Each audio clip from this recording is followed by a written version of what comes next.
This is a podcast from Seven Vineyard. My name is Owen. I'm one of the lead pastors here. It's great to meet you and welcome to the church if you're here for the first time. We're so glad. As you can see, you're welcome to just come to this every Sunday, but there's so much more going on in the life of the church as well that you can partake in. If you're at home, welcome. So great to have you with us. If you were here a couple of weeks ago, you'll have heard me talk about Christ not being Jesus' surname. Actually, it's a title. It's a title that we give him. So Jesus Christ, it's not his surname, it's a title we give him. And it means anointed one. And it was applied to his life retrospectively. Peter, John, and Paul, three of the most important apostles in the history of the church, actually, they apply it to him retrospectively. I'm just going to remind you what those quotes are from the Bible. So in Acts 2:36, Peter says, so all the people of Israel should know this truly. God has made Jesus, the man you nailed to the cross, both Lord and Christ. And then in Colossians 1:15-17, the Apostle Paul says this, the Son, that is Jesus Christ, is the image. Just listen to these words. Like he's describing a human being here. The Son, Christ Jesus, is the image of the invisible God, the firstborn over all creation. For in him all things were created, things in heaven and on earth, visible and invisible. He is before all things, and in him everything or all things holds together. Now those words might be very familiar to you, but just remember that Paul is talking about the man, Jesus of Nazareth, who died and was resurrected. And then John writes his account is Eponymous account, and also the letter to that we call Revelation. He says this in John 1:1-3, talking of Jesus again. In the beginning was the Word, and the Word was with God, and the Word was God. He was with God in the beginning. Through him all things were made. Without him nothing was made that has been made. Isn't that a stunning statement of who Jesus Christ is? Absolutely stunning. And what's most significant is that these three most influential people in the history of the Christian church are making this point. This is not some esoteric author. This is not someone left of field. These are the guys who formed the church in Christ's name. So we've got to take his words very seriously. And this got me thinking, if Christ Jesus is in all things and holds all things together, then wherever we look, can we see Christ? Wherever we look, wherever we can sense something, are we seeing something of Christ holding that together? And what I wanted to do was actually hear some people talk about their stories of how they've encountered Christ in their life. And we're going to be hearing from at least two people this term about this. And our first guest today is Sam Sayer. Would you give her a big warm welcome? Now, Sam and I are birthday twins. We are. And I am the older one. You can tell that just by the way we look. Isn't that right, Sam? That's not true. But we are birthday twins, and we've known each other for a long time, actually, haven't we? Probably around about 7 years, is it? 9 years, 9 maybe? years, isn't that crazy? Yeah. It's gone quick, hasn't it? We were in our early 40s when we started talking to each other. Oh, thanks, though. Enabling cover. 30s, people, 30s. Thank you so much for agreeing to share with us today. That's quite all right. You know, you've got such a wonderful story, and also you speak the story of other people as well. So, but let's kind of first of all just hear a bit about your story, about what's life been like for you. Where did it all start? My mother, I think it started with. So I was born in Norwich, home of Olivia Colman. To a fairly normal family, I would say. I have two brothers. And our Christian family, so we were dragged along to Methodist Church in Norwich, and I was very aware of Jesus. He was everywhere, I would say I was quite a good daughter at that point, quite a good child. At age 7, I was taken to a Christian camp in the middle of nowhere, and I would say then I had an experience of Jesus, age 7. And I always knew he was my friend. I knew that he was with me. I think I was slightly strange as a child. I used to spend a lot of time with animals and would just sort of pray for animals and things like that. I don't know if that's weird. No. It doesn't sound weird. It sounds perfectly innocent and childlike. It sounds wonderful. Yeah. So, So kind of that was me age 7. And then I think for me, something I would describe as a formative experience was going off to another Christian holiday. We didn't have holidays that weren't Christians, really. My mum and dad used to take us to church on a Sunday, even if we were on holiday. Is that normal? I don't know. Anyway. How was that for you? How did it make you feel? Really annoying. Where did you want to go be instead? On the beach. Oh, right. But they would do that. So, I was at Spring Harvest, which is a quite well-known Christian holiday. And I was so I was about 10, I think, at this point, and I was in this ballroom, which is always thrilling to be in a ballroom, and there was a song being sung by the band on stage, and it was a song that was directly from Proverbs 31, and it said, "I will speak out for those who have no voices." It's quite an old song, so you guys might not know it, but and there was something in that moment that kind of made me think, oh, I think this is a job for me. I think I need to be doing this. And I just wanted to just read Proverbs, 2 verses from Proverbs 31. This was the bit that the song was based on, if I can get my phone to behave.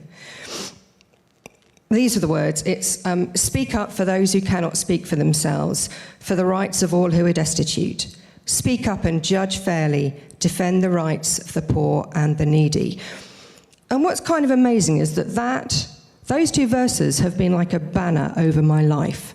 And I'll explain a bit more about those in a minute. But I think it was just in that moment that I just thought, yeah, I think that's what I need to do. Wow, how old were you? I think I was about 10. Wow, that's quite an awareness for a 10-year-old, isn't it? I told you I was weird. That's incredible. No, it really is.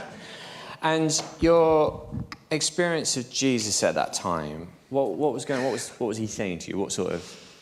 How would you characterize your relationship with Jesus? I think it was the friendship thing, you know. I think I just felt safe with Jesus. I talked to him. I used to pretend around this time that I was in Amy Grant music videos. So just tell us who Amy Grant was. So Amy Grant is an American singer-songwriter who now is in her, I'm guessing, late 60s probably. But at the time, I used to borrow our neighbours' dogs and take them for walks in this big heathland near our home in Suffolk, which was where we lived then. And it's really sad, but I just used to pretend that I was in her music video singing the song through these big grassland kind of heath meadows with these 2 dogs, and imagine, hope that no one would see me from school. But so that's what I used to do. So I think I think one of the amazing things as well is that from age 13 on, I was part of a really good church youth group that was part of a Brethren church in my town. And one of the most exciting things for me was that there were boys in this youth group. And at the church that I grew up in, there were just my brothers. So obviously that was a kind of motivating factor. But it was brilliant. We used to all go away together. It was a Brethren church, so it was quite male-dominated, which latterly I've discovered is not really my bag. But, it was amazing. The Bible teaching, all of that was really, really good. Do you look back now on your time as a child and your relationship with Jesus then with fondness? And is it just sentiment, or was it more than that? Do you long for that kind of simplicity of relationship that you had then? I think I still have that now, Owen. Great. I think I've always had a kind of childlike faith, actually, and I think I see things quite simplistically, and you'll sort of realise maybe why that has had to be as I continue to let you into my life. Yeah. But, it's just, it is like that. I am still 10-year-old Sam, 7-year-old Sam, putting her hand into the hand of Jesus every day. Yeah. That's kind of how it is. That's really profound. Now, tell me about your burgeoning passion for people who can't speak up for themselves, like that Proverbs 31 talks about. How did you first come into contact with people that were refugees and asylum seekers? Well, I spent my 20s in London, and I was part of a big church. And one of my friends there decided it would be a really good idea to drive a converted ambulance to the Croatian coast to build a children's playground at a peace centre on this coast. And this was around the time when the former Yugoslavia was in crisis. And children, there were, in the way that we've seen Ukraine in the early days of the Ukraine conflict, we were seeing on our TV sets kids and young people, all sorts, being displaced in Bosnia. And so this peace centre was set up by some Americans to be a place for kids from Mostar in Bosnia to come and learn how to be children again. So we basically made, I'm rubbish at this, by the way, we made these like animal shapes and things to make this children's playground. And what was kind of disconcerting was these kids would arrive, and within 5 minutes they'd be playing war games around this children's playground, and we were like, no, look at the animals. But they were, of course, kids, and kids do run around shooting each other, and sadly some of these children may have seen that.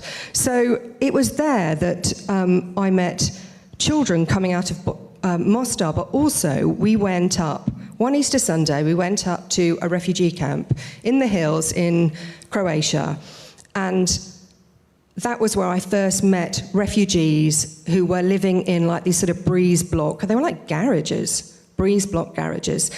And we divided up as a team, and I was a bit passive aggressive because we had to take in chocolate eggs, and I was like, they don't need chocolate eggs.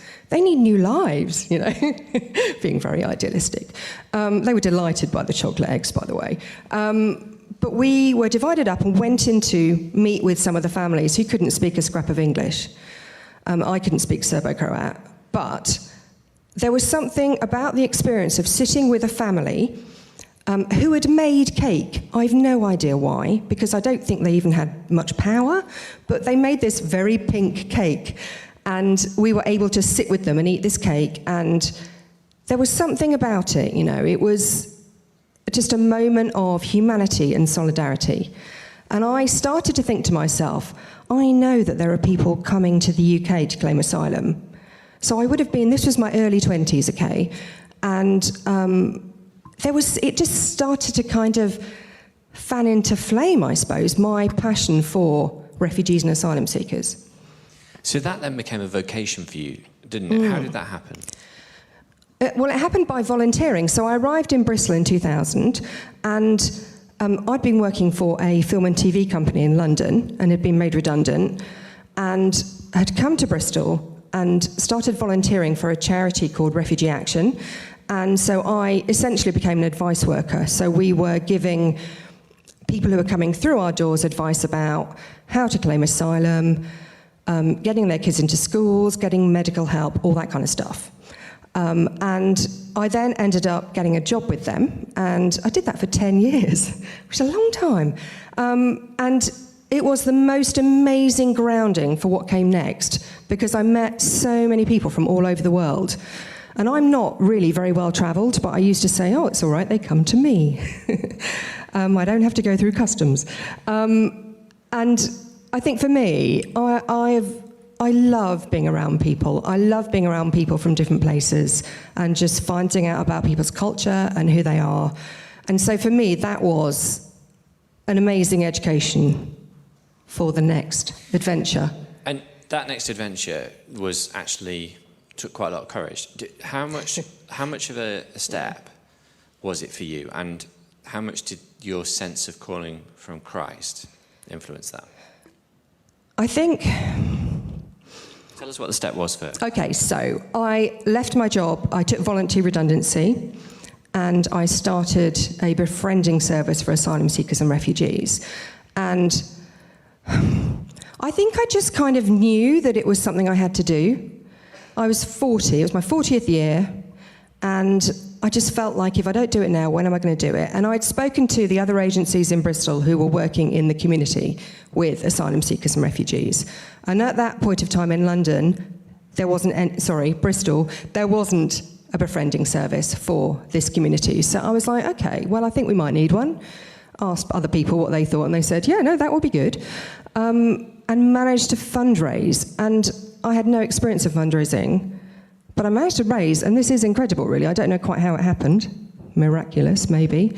Managed to fundraise £19,000 before I started the project, which took me through my first year and beyond. And £1,000 was a banker's draft through our letterbox. I've no idea to this day who that was. And I'm like, I can't spend it on shoes, can I? What am I going to do? But it was literally like, I don't know who this is. And there was a note with it that just said, this is for your new project. You know, so, I mean, that was incredible. And I think I took that as a kind of green light. Yeah, I'm on the right path here. This is meant to be a thing. But it was a bit lonely, I think, initially. Yeah. And in terms of your energy for this, how much do you think your encounters with Christ when you were younger fueled, and your sense of, you know, your worldview is shaped by Christ, isn't it? You know, the way you see the world is shaped by your vision of the resurrected Christ. Your personal relationship with Jesus is fuel for the fire. Do you think you'd have ended up doing this without those encounters with Christ, or is this who you are? I think it is who I am, but there are some really fantastic people who don't profess a faith in Jesus who are doing some amazing things. But I think... But personally, do you feel like that's something that you're... Well, I don't know, because I feel like God's always been there. Right. Do you know what I mean? Yeah. So it's not like I had a massive conversion experience and kind of went, I must do something worthy, or, you know, that kind of stuff. But I think you know, let's face it, I have a very supportive husband, bless him. So, you know, it's not like I'm in a vacuum doing these things. Do you know what I mean? Yeah. So you set up a friend, and then just recently you obviously... By the way, just to say, Befriend became part of Bridges for Communities. Yeah. So I met Dan, and he agreed for Bridges to adopt me 3 years in. I then worked with Dan and Bridges for 7 years until last autumn. So it would be wrong not to mention the Dan Green and Befriend and Bridges. Yeah, and Befriend is still going, yes, yeah. Which is fantastic. And then you moved into something else. Tell us about that. Yeah, so I don't know whether I have a 10-year itch thing going on. Slightly worried for my 60th year. The next one is the 60th year. Off. Oh, my goodness. But yeah, I have always loved radio and talk radio specifically. And so I started volunteering with community radio in Bristol about 6 years ago, and learnt how to use all the stuff, and produced and presented the Arts and Culture Show on a Saturday morning for a while, and now I'm on the Breakfast Show on a Tuesday morning. And then I started podcasting, so I created a podcast during lockdown, and have been doing bits of reporting for BCFM and bits of audio inventions and things. And I did a commission that none of the photos have been up. I just said, oh, they have been up. And then, sorry, Ben. And then I did a commission, which is the latest thing that I did, which was about refugees, of course. Yeah, and tell us about, we're going to hear from just a couple of voices from those, from that podcast that you did. Just tell us who they are. Okay, so the idea of the piece was I wanted to look at who has been coming to Bristol to claim asylum or to seek sanctuary over the past 50 years. So I started with someone who came as a child from Uganda in the 1970s and then brought it right up to date to the present day with 2 Ukrainian young women. So there were 5 contributors along the way. And the ones that we're going to hear are Diana and Jenny from Ukraine, who've been here about a year probably now, actually, almost a year. And then also we're going to hear from Adina and Seravash, who are from Iran, who have been in Bristol about 2.5 years, I think, now. Let's roll with you. You are the newest of the new refugees who've arrived in Bristol, how many days has it been since you arrived? 3 weeks. Yesterday was a month for me here. What were your first impressions of Bristol on arrival? Lovely city. I think that Bristol reminds me a lot about my city. I loved it, the culture, the music, the art, everything. Who did you meet in the early days? Our hosts. They're nice people. We have different hosts, so we live with different families. They were the first people who showed us the culture, the suspension bridge. Yeah, we will be thankful probably forever for everything. How are you finding the food? What me and Diana, we noticed that people here eat bread a lot. It's quite ironic, I think, that we produce a lot of wheat and we produce a lot of bread, but probably as a country who produces a lot of bread, we do not eat that much as young girls. Yes. This is a big question, but what do you miss about home? Everything. Everything. Our friend, our family, my cat. I miss my brother a lot, and I miss my turtle. I had a little turtle. And I miss my grandpa. He was my friend as well. Do you feel like you are getting established here now, or does it still feel quite new? Yeah, more or less. Yeah, it's get better. Every day get better. It's definitely hard, but we have the support of the family that we live with. We can explore the city together.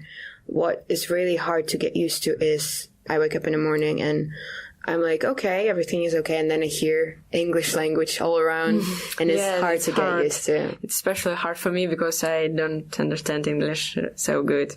Bristol's very welcoming. Nothing but kindness and generosity here. Bristol may as well be our home. Thank you for welcoming us. Yeah. Thank you for making us feel as comfortable as possible. How long have you been here in Bristol? In Bristol, 3 years and 4 months. Adina, when you arrived, what were your first impressions? I arrived 21st of February 2019 and I arrived to Easton, to a share house which was very old and dirty and I was nervous. How long was it before you managed to make contact with your husband? 9 months, I think. What did you make of the weather? Actually, the wind annoyed me and we cannot recognize how weather is today. Maybe in the morning it's sunny and in the afternoon it's crazy rain. What did you miss about home? I miss for everything about my city, my family, my culture. Yeah, I miss my family, my mother, my father. I'm not sad because I find new family here. Who are your new family here? I arrived to Bristol. I thought people are not friendly here. I finding kind people here and they support us same as my family. It was amazing for me. Where do you think of as home now? You've got your little boy here who's almost 1. To be honest, that I feel home here, but not same as Iran. Every time I miss Iran, I'm looking forward to back Iran. This country is same as father for me, but Iran is mother. Those are really moving stories. And you've talked to me before about seeing Jesus in people. Tell us some stories of how you've seen Jesus in people. I imagine you've seen Jesus in those people, right? Yeah. I think you see Jesus in people who are displaced and desperate sometimes, and just when the rubber meets the road, they know that they need help. I also work at the Bristol Old Vic I have a part-time job there in the box office, and I see Jesus in the people I work with as well. So it's not just, people who are, inverted commas, needy. But I have had some experiences of spending time with people, which is my most favourite thing to do, is to go to a cafe with somebody and just spend time.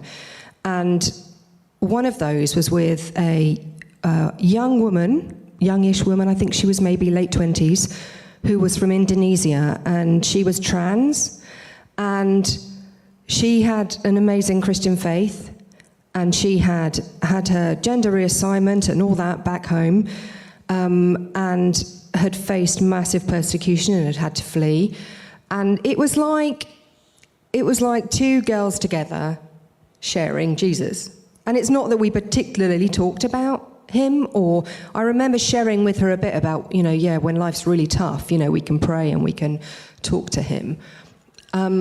But there was something quite profound in that moment of someone who has been through immense suffering and difficulty and was a long way from home and her family, and may even have been rejected by her family. And there was something about being with her that made me think, it was like Jesus was with us, like where 2 or 3 are gathered, there he is, and it felt like that. And then another one, and this is where I spent time with this woman and this family, but I then was able to give this person a volunteer. And this was an Indian family who, this was a real Romeo and Juliet story. So this was one of those scenarios where she had married somebody below her caste, and they had fled to the UK and had a baby here, and were living in this dark, dank basement flat in St George. And she had agoraphobia, couldn't leave the house, and was deeply, deeply depressed. And I was able to, when I was managing Befriend, give her a wonderful volunteer. And the volunteer sent me a photo about 5-6 months into their partnership of this woman with her baby at the seaside. And I was like, that is the kingdom of God. This volunteer, who actually is someone who's a Christian as well, had been able to encourage and get that family to the seaside and send me a photo of this little girl with an ice cream. And I was just like, that's why I do it, That is freedom. She helped this woman to get some freedom back. And that family got refugee status and are now settled somewhere. Amazing. What a privilege. Absolutely. Now, you're talking there about meeting people and seeing Jesus in people's lives in their times of suffering, in their suffering. But you've also experienced suffering yourself, haven't you? Tell us a little bit about that. What's the missing narrative there? Yeah, this is the big reveal. I have a diagnosis of bipolar disorder. And amazingly, I looked up a statistic here. Over 1 million people in the UK are reckoned to have it, and that is 30%, roughly 30% more than people who have dementia. So we hear quite a lot about dementia, don't we? But we don't hear very much about bipolar, and the amount of resources that go towards dementia is so much more than people who have bipolar disorder. So for me, it started, I started suffering from depression in my late teens, had insomnia, really struggled, flunked my A-levels, it would be fair to say, went off to university, and got halfway through my course, and had what I now realise was a breakdown. Couldn't leave my bed, couldn't cook, couldn't really leave the house. Thankfully, I was part of an amazing church in London where, it was sort of amazing. I think at that time, churches weren't very good with mental health issues. I think they're much better now. I think there's more knowledge now and awareness. Back then, I did feel like I was a bit of a freak, I have to say, which was an awful place to be in. But I had people looking out for me. I had some key individuals who basically, at different points, I think probably saved my life.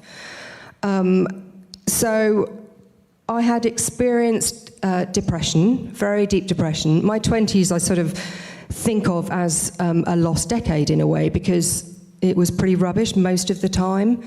I had a broken heart, I'd had a failed relationship, I'd had to drop out of university because I obviously couldn't get there, I was too depressed. And so that was my early 20s, and then I had my first experience of mania, which initially feels fantastic. You feel like you are the most attractive, the most funny, effervescent person on the planet, but there's a point at which a line is crossed and actually it becomes quite scary. And people around you start going, why did they say that, and what are they doing now? And you kind of get a bit of a reputation, which is horrible because, you know, you can't help it, but you do, you know, I did some fairly wacky things, I suppose. But I didn't know what was going on, and it did coincide, for those of you that are aware of the Toronto Blessing, it coincided with that, which had some fairly wacky manifestations of the Holy Spirit, I guess, and not helpful for someone who already, you know, of her own will can be quite away with the fairies. So that wasn't great. So it wasn't, but I didn't have a diagnosis until I came to Bristol. And that's a pretty scary period of your life to go through, isn't it? How is your faith, or how is your relationship with Jesus through that time? A bit confusing, I would say, at points, because one of the other things that has happened to me when I've had a manic episode is I feel very close to Jesus, and I feel like God is talking to me the whole time and giving me prophetic words for all sorts of people, and actually that's not always a safe place to be, and who knows whether it's God or not. I wouldn't say that it isn't always, but I would also say that some of the time it really isn't, and it's being unwell. But so I think, but in other times, so in the depression, and there will be people in this room who know what it's like to feel depressed. You know, I spent, I think, probably the majority of my 20s crying in church, you know. And there were times when the darkness was so horrific that I was living moment to moment, particularly in my early experiences of it. But I know, hand on heart, that God was with me. So even though I wasn't feeling anything, I was numb, I couldn't feel anything, I was, you know, in the darkness. God was with me. And it's almost like retrospectively, when you come out of the darkness, you can go, oh yeah, now I can see that God was with me, and he sent that person to tell me that they loved me, or I listened to a beautiful piece of music, or, you know, I stroked somebody's dog, or, you know, that kind of thing. It was like little things that lifted me out. But when I was in it, you know, it wasn't great. And there were times when I couldn't be in church because it was too painful. And I couldn't sing the songs, couldn't sing the victorious songs. No, thank you. You know, it was like, actually, where are the laments? And I think as a church, we're not great at lamenting. And I think it's totally okay to lament and say, you know, like Psalm 40, you know, how long have we got to sing this song for, God? You know, where are you? You know, I think we need to do a bit more of that sometimes. You look at the world, it's in a mess, you know. I think we can say, God, help us, you know, and how long have we got to keep on trying to put the goodness out there? Sorry, that's a long answer. No, it's a great answer, because it's not an answer we hear someone articulating very much. And when we struggle with our mental health, which from time to time many of us do, actually trying to make sense of that in the light of a sort of, as you say, a kind of victorious kind of overcoming Christian gospel, that can be difficult to handle, especially if you're not feeling that. But you talked there about Jesus being with you in the midst of the pain. You didn't feel like at the time, you look back on it and you could see that Jesus was with you in the midst of it. Can we just put the heart up? And I'll just explain what that is. So I'm not an artist, but I do like dabbling with paint sometimes. So I made that after a depressed episode, I think. And I just felt like there's a charity called Kintsugi Hope that I heard about, and I discovered what kintsugi was, and it's a Japanese way of mending broken pottery, okay?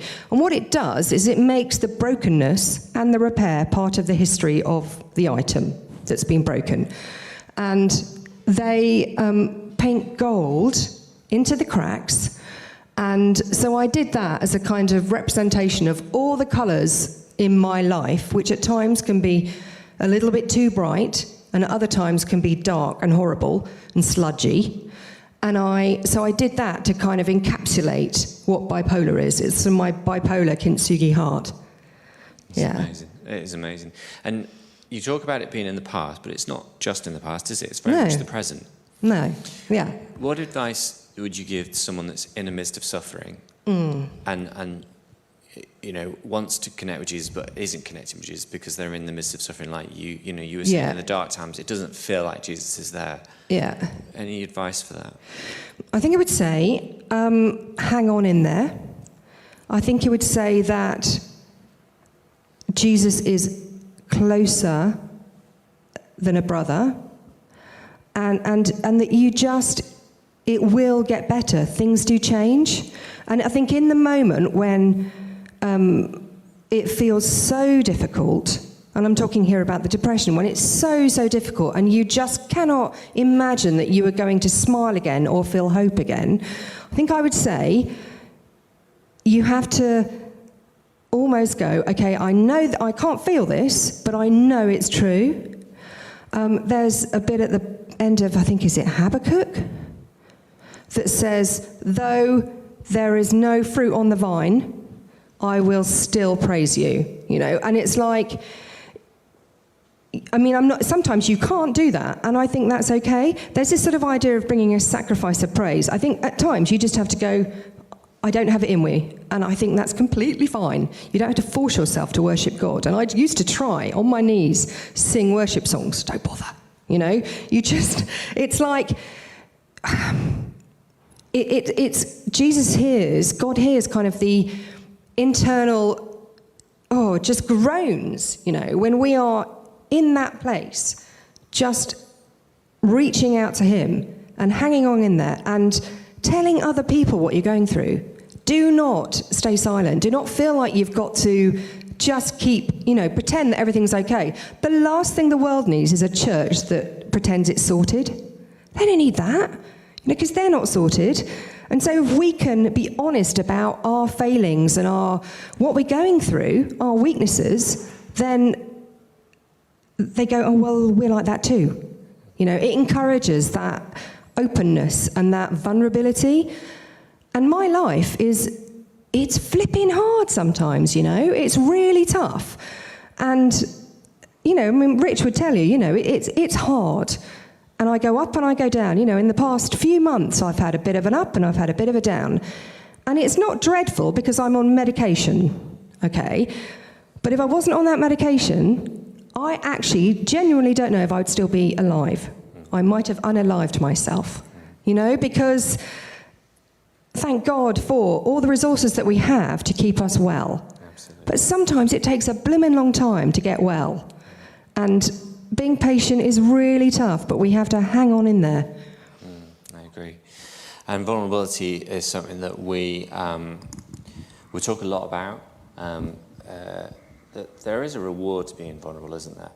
I don't know if you would describe it like this, but when we do share openly and honestly with one another, we feel more connected with other people. I know for me, experiencing, sharing vulnerably about my own self and my own stuff that I've not told anyone before, created an incredible connection and bond with people that was so fulfilling.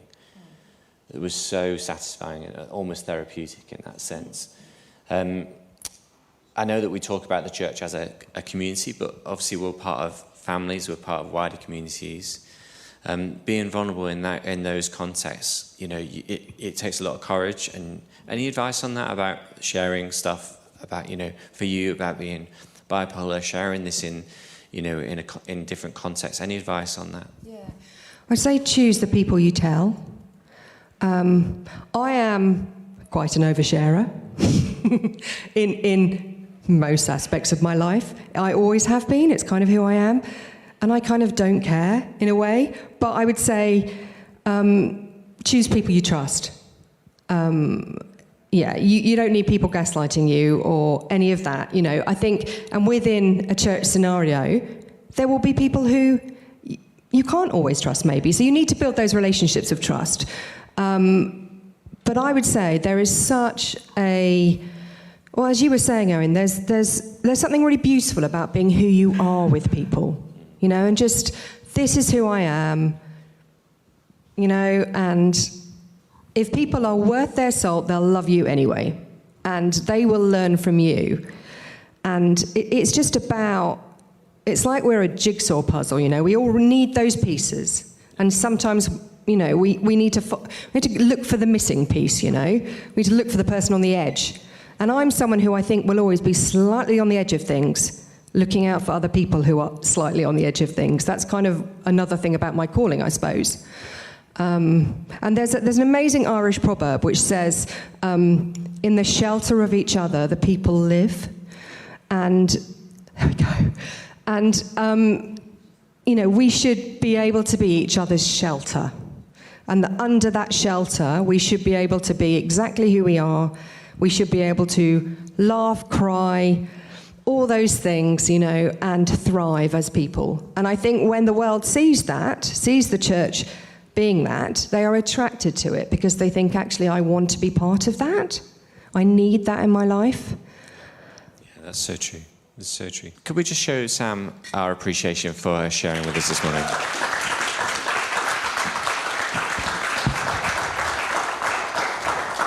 It's not easy to share in a public context. Anyway, it's even harder when you're sharing stuff that is painful. And we're just so grateful to you for opening that up to us, because it will help so many other people open up their own hearts as well. And if you are in a similar position where there's stuff going on in your life where you're like, I've never told anyone that. It's so brave of Sam to share that in that context. Hopefully her bravery will encourage you to share what's going on in your life with a trusted friend or family member, so that you don't just go through this by yourself, because that's no way to live, and it's certainly not the way Christ Jesus wanted us to live. So, please do find a trusted friend and share that. If you would like to share that with one of the team, you're more than welcome to do that. Do find us afterwards.